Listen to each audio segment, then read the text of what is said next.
Hello and welcome to Kasey's Kitchen. Today we're going to be making some whipped body butter.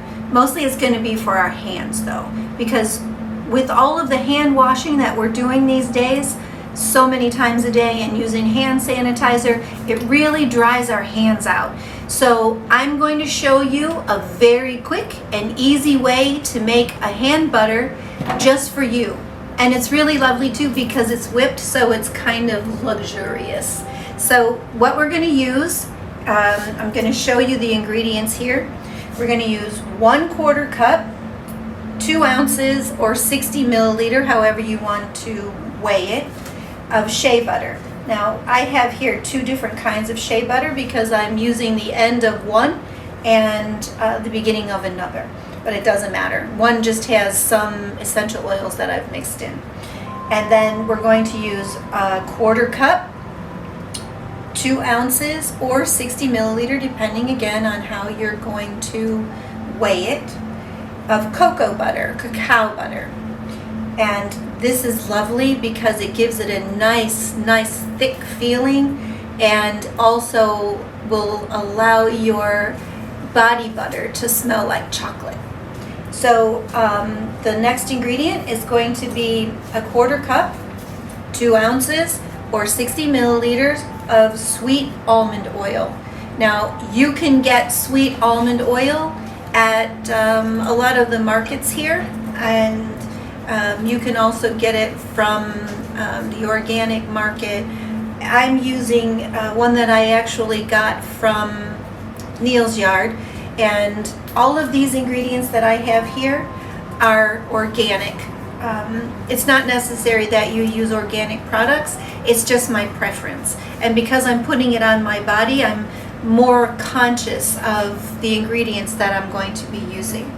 And the last ingredient here is coconut oil, and it's cold pressed organic coconut oil.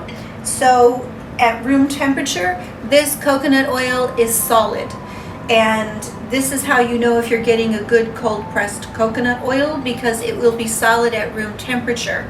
And if your coconut oil is liquid at room temperature, that means it's been heat processed and it's lost a lot of its nutritional and healing properties. So again, cold pressed oils are your most healthy, so if you can find them anywhere, please do.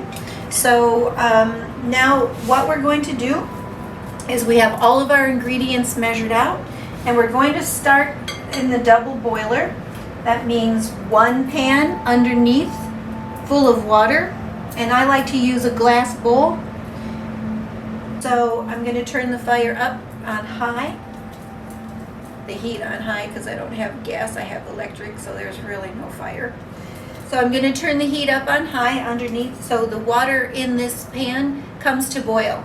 And then I am putting my glass bowl inside of a second metal bowl, so the glass isn't right up against making a seal on this pan. If you have, if you're okay with using metal, go ahead. I just prefer glass.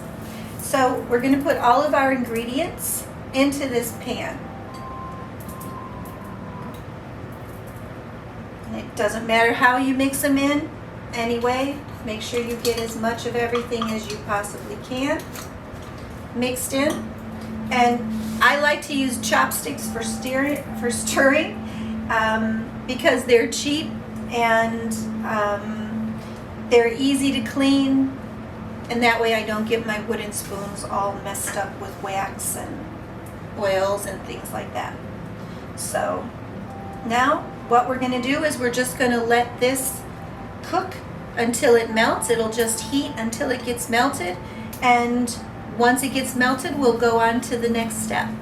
So before we go a little bit further, I just want to let you know that at the end of this, the last ingredient is going to be essential oils.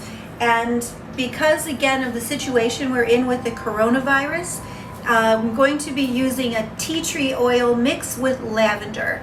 Tea tree is an antiviral, antibacterial essential oil, And it's really important at this particular time that we have as much protection as we possibly can. So I'm going to be adding tea tree oil to this body butter along with lavender. Lavender also has antiviral, antibacterial properties. It also, both of these oils have antiseptic properties, which means it cleans and kills germs. So the more the better, right? Also, lavender oil is very relaxing. So again, at this time when we can be a little bit stressed, have a little bit of high anxiety, it's good to use whatever tools we can to help minimize the stress, because when our stress is minimized, our immune systems get stronger. Okay, so I'm gonna let this melt and I'll be right back with you. Okay, so it's been about 10 minutes, and as you can see, everything is nicely melted together here, and it makes a beautiful yellow color. So now the next step is to remove it from the heat. And what we're going to do is allow it to just set up a little bit so it's opaque, where it's cloudy looking. So once it becomes cloudy, then we are going to add the essential oils, and then we're going to whip it. So if you're not very patient like me, I like to get these things done when I'm starting them and just go to the finish. You can put this into the freezer, and when you put it in the freezer, it will set up much more quickly.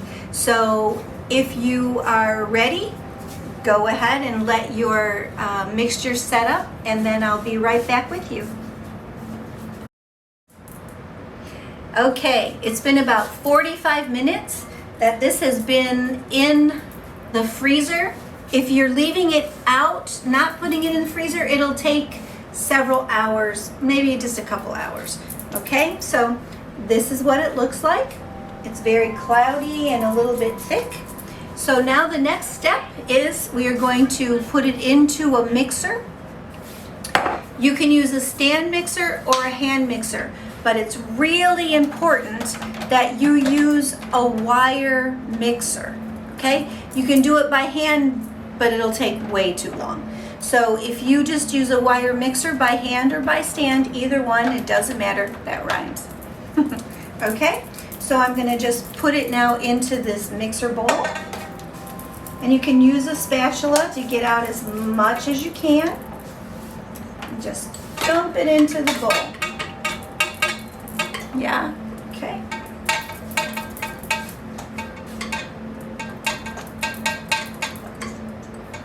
It already smells good, doesn't it? Yeah. Okay, so get out as much as you can into the pan. Okay, so now we're ready to blend. So just before we blend it, we're going to add our essential oils. And I use Neal's Yard essential oils. We're going to use tea tree oil, and we're going to use lavender oil. Okay? Because both of these oils are antiviral, antibacterial, and antiseptic. So they are going to just give you a little bit of extra protection. Okay? All right, so I'm going to use 10 drops of each, so 20 drops total. Okay? Okay, so we're going to start blending at a slow speed. I'm going to show you my blender real quick. Okay, here's the blender, and I'm going to mix it at a slow speed, beginning slow, and then we're going to speed it up so it whips. Normally you'll be blending for 1 to 2 minutes. Just keep an eye on it, and when it looks fluffy and it's peaking, then you'll know it's done, just like whipped cream. Also, while you're blending, remember to use your spatula and scrape all of the material off the side of the bowl so it all gets mixed evenly.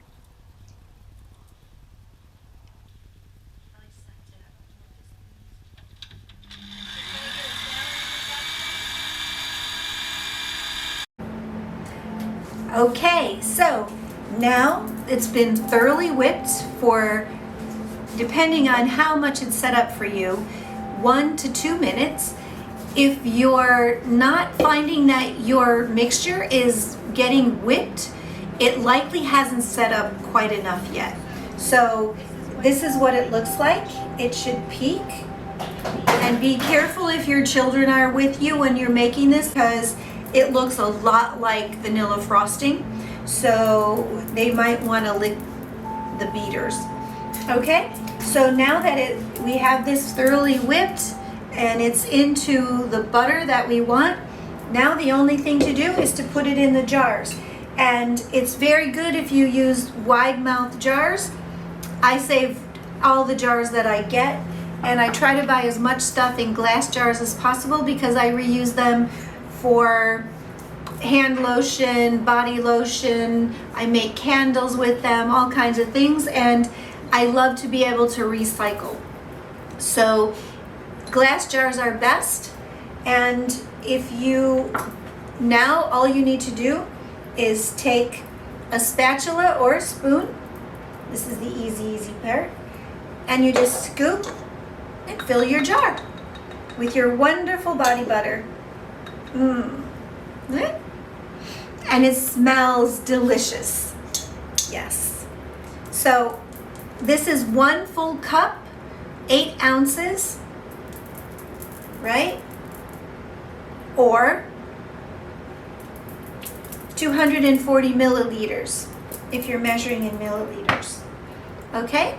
So if the room that you're keeping your body butter in is very warm, then you're going to want to maybe keep your body butter in the fridge just before you're going to get ready to use it, because if it's really warm in your room or the place that you're keeping it, it could melt a little bit. And if that does happen and you want to mix it back into a butter, all you need to do is re-whip it. Okay? So that's it. That's how we make our antiviral, antibacterial, really luxurious homemade body butter. If you do make this, please let me know by leaving a comment below and let me know how it turned out for you. Okay? And I am going to leave for you all of the ingredients and the amounts of the ingredients right here. Thank you very much. Namaste. Until next time.